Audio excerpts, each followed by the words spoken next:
WWE Extreme Rules is just around the corner, and in today's video I am going to be checking out 10 of the most extreme WWE matches ever. This should be interesting. Let's go. WWE may be corporate, sanitized, and generally speaking safe when it comes to what they will and will not allow their performers to do in the ring. Every now and again, things get a little bit extreme. Sometimes things get a lot extreme, and the so-called superstars go a bit bonkers, bleed buckets, and break out the barbed wire, fire, and all manner of other objects designed to inflict pain. Far from your average no disqualification match, there are some WWE bouts that push the envelope so far that they border on being uncomfortable to watch. I'm Adam Pachisi from Cultaholic Wrestling, and these are the 10 most extreme WWE matches. Join us. Should be an interesting list. Number 10, Triple H vs Batista at Vengeance 2005. What's the Hell in a Cell? Triple H and Batista had already met at consecutive pay-per-views, with Big Dave taking the WWE title from the game at WrestleMania 21 before besting him in the rematch at Backlash. In truth, both of those matches were slightly underwhelming and didn't really deliver on the promise their awesome personal feud seemed to suggest. They put things right in their final encounter though, settling things once and for all inside Hell in a Cell at Vengeance. Starting out with some nice chain whipping and attempted hanging, Hunter ramped up the sadism by introducing a barbed wire wrapped steel chair into the equation. The former Evolution teammates bloodied each other up, with Trips sporting the proverbial crimson mask as he tried to remove the animal's jaw with a sledgehammer. Batista ended up turning the tables and used the hammer to his own advantage, and then the stairs before putting his old mentor away with a Batista bomb. I don't think anyone expected these two to go as hard as they did given their previous efforts, but this was surprisingly and refreshingly savage. Number 9, Randy Orton versus Mick. Before we go to Randy Orton versus Mick Foley, I think the thing that worked so much for Triple H and Batista was the build, more so than the matches. I have not gone back to watch their WrestleMania 21 encounter for the World Heavyweight Championship, but I have heard it's quite underwhelming. But yeah, I think that's what worked best for that feud at the time. But yeah, we have Randy Orton and Mick Foley. I did fold some parts of this. This was really good. Foley at Backlash 2004. Mick Foley hadn't wrestled a singles match since losing a WWE title retirement Hell in a Cell bout with Triple H at No Way Out 2000 when he attempted to dethrone Intercontinental Champion and the game's new understudy Randy Orton at Backlash 2004. In truth, the IC strap was hardly the issue when it came to the hardcore legend's motive for battling the Legend Killer. The two had been engaged in a personal feud for months, and this was the stage it was due to end on. And what a blow-off it was, the violence escalating with each passing minute as the two beat the absolute hell out of each other with reckless abandon. Foley busted Orton open with his barbed wire baseball bat before leg dropping the thing onto Randy's Christmas crackers, and even Raw general manager Eric Bischoff coming out and shutting down St. Mick's planned barbecue didn't halt the insanity. Because out came the barbed wire board and the bag of thumbtacks, further inflicting damage on both men's bodies. This was extreme, but not OTT. And served as a great reminder of what Mrs. Foley's baby boy was all about, while simultaneously acting as the breakout moment for Orton. I need to ask, who is Mrs. Foley in this context? Is it his wife, or there's an ad playing? Is it his wife or it's his mom?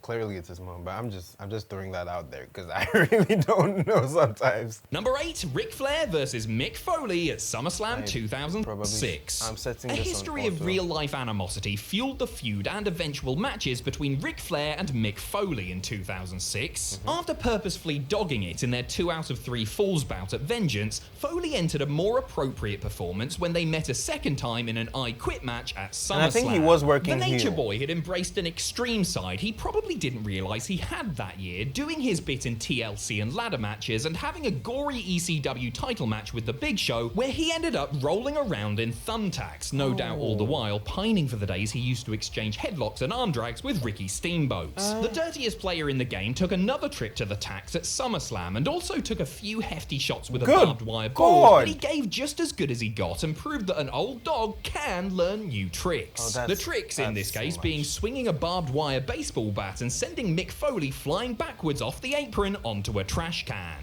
Number 7, the Dudley Boys versus Tommy Dreamer and the Yep. Sandman at They have to be ECW in there One Night somehow. Stand 2005. They have to be in there. The first ECW One Night Stand pay-per-view offered a little bit of everything for fans of the original promotion. Which I have from not crisp watched. I technical should go and wrestling check and it out. high-flying lucha libre to hard-hitting, table-breaking bump fests. It had been an exceptional show, and it required something special for its main events. Since ECW was reputed for its ultra-violence, it was apt that the One Night Stand show was headlined by a balls-out roll call of barely controlled chaos. The Dudleys met the Sandman and Tommy Dreamer in an Extreme Rules tag match that was naturally low on finesse, but certainly lived up to its stipulation. There was blood and chairs and barbed wire and tables and cheese graters. I mean, sure, why not? Yeah, Not that's only did the ECW. 4 men in the ring clatter each other good They and need proper, pizza but the cutters. gaggle of extremists who ran interference took their licks too. Saving the best and most extreme moment for last, Bubba and Devon got the win Flaming after table? driving the innovator of violence through a flaming table, the first time that particular spot had been seen on a WWE broadcast. Good Lord.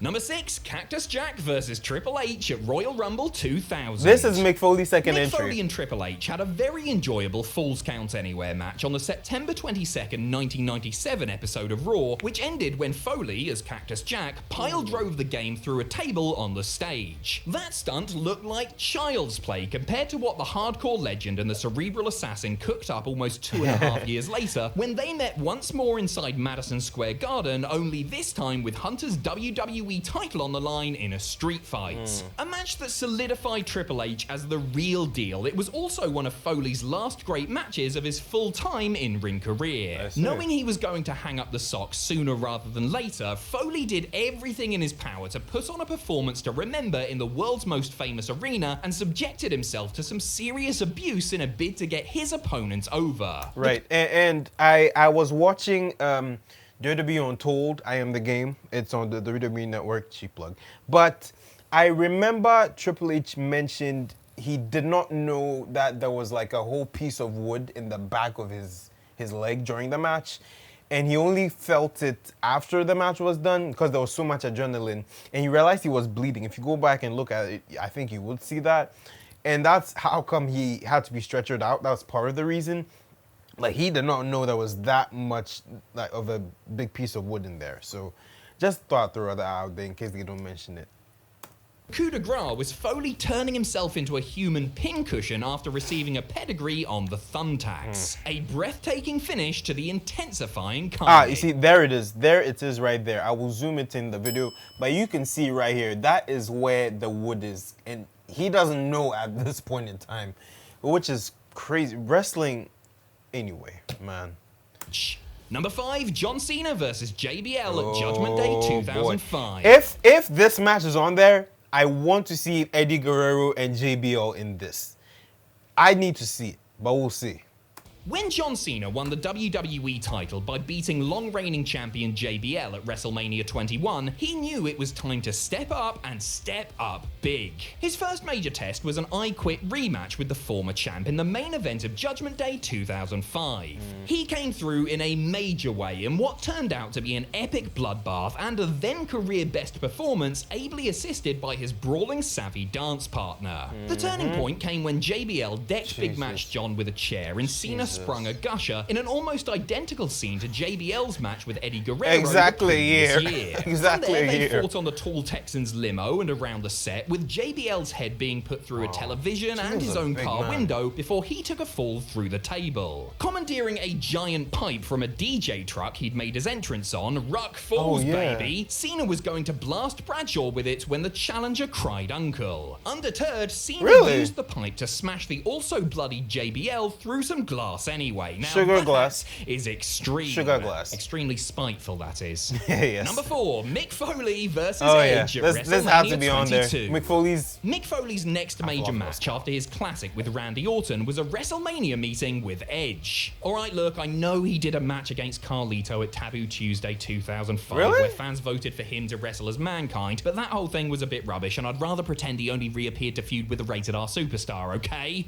Chasing the WrestleMania moment that he had surprisingly never had, Foley rolled back the years once more in another nutty hardcore match. It must have helped that Edge was trying to establish himself as a major force as a main event singles star at the time, because he was game to do anything, willfully maiming himself for the cause. It had all the favourites, including Barbie, Thumbtacks, and Fire. Even Lita got in on the act too, her interference resulting in her receiving a particularly spiky Mr. Socko cutting her lip. The finish was one of the darndest things you are ever likely to see on a WWE show too, as Edge speared Foley off the apron and through a flaming table. Consider your WrestleMania moments made, Mick, and consider your eyebrows melted, Edge. Absolutely. Also, if Edge is in this list, honorable mention, it might not show up, Undertaker versus Edge, SummerSlam 2008, Hell in a Cell.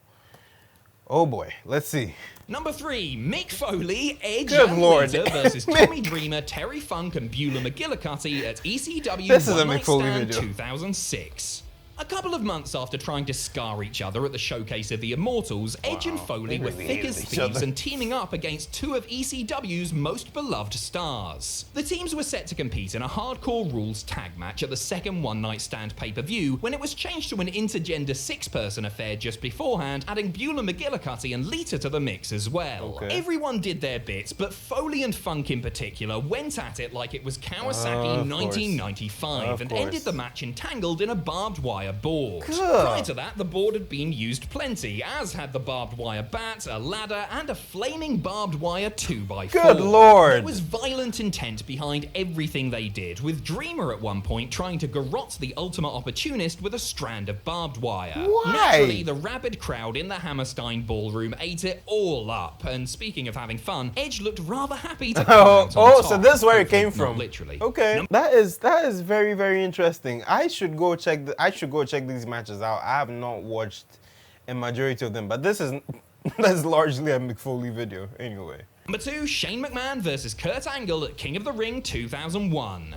Just because Shane McMahon was born with a silver spoon in his mouth does not mean he's not prepared to get repeatedly thrown into and then through multiple sheets of glass. In truth, much of Shane O'Mac's output has been quite gimmicky, and he thrives when the rules are loosened. Kurt Angle, on the other hand, is arguably at his best when he's allowed to do what he does best, which is wrestle. The Olympic hero really showed his versatility at the 2001 King of the Ring, meeting the boss's son in a heated street fight after wrestling in the tournament semi-finals and final earlier in the night. Aside from the aforementioned glass-smashing fun, which was complicated due to the production people ordering the wrong type of glass, fearing that the pyrotechnics would probably cause it to shatter prematurely, McMahon and Angle battered one another with the obligatory canes, street signs, garbage cans, and other assorted plunder. It was a tremendous spectacle and genuinely took it out of both competitors, with Shane sustaining a concussion and Kurt cracking a tailbone after getting suplexed on the floor. Yes. And Number 1, I believe...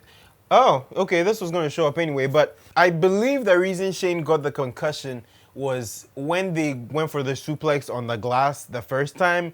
When you go and look at it, Shane's head, like, hits the mat. Like, I mean the floor. And that's what concusses him before they do it a second time. So, that's pretty... Bro, these people. Anyway, let's go to number 1. Undertaker versus Mankind at King of the Ring 1998. Of course. We have seen a lot of Mick Foley on this like his countdown 5th thus entry. far, and for good reason. Nobody pushed themselves to the extreme quite like the hardcore legend, but even he managed to surpass his own lofty standards at the 1998 King of the Ring. Fearing his Hell in a Cell outing with an injured Undertaker was going to suck unless he went above and beyond, Foley as Mankind... Injured Undertaker because Taker had broken his foot. He had a broken ankle, or part of his foot was broken, something like that. And they still put on this banger after banger. After banger! After banger!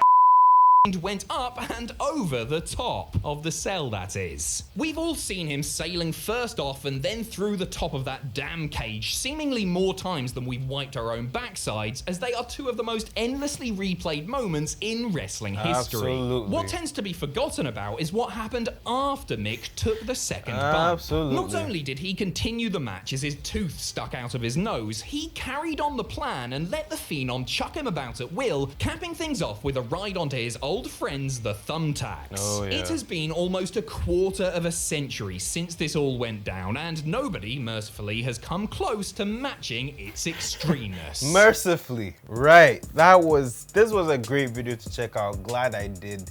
I have not watched ECW One Night Stand 2005. I will go check that out somehow, some way, because I disabled my WWE Network description. But comment down below, let me know what you think about this. Check out this video that YouTube is recommending you guys to watch. They say it's good. We'll see. Also, I will do a try not to cringe because it's Extreme Rules Week. I'll be cool. Anyway, I'll see you guys in another one. Peace, my G's.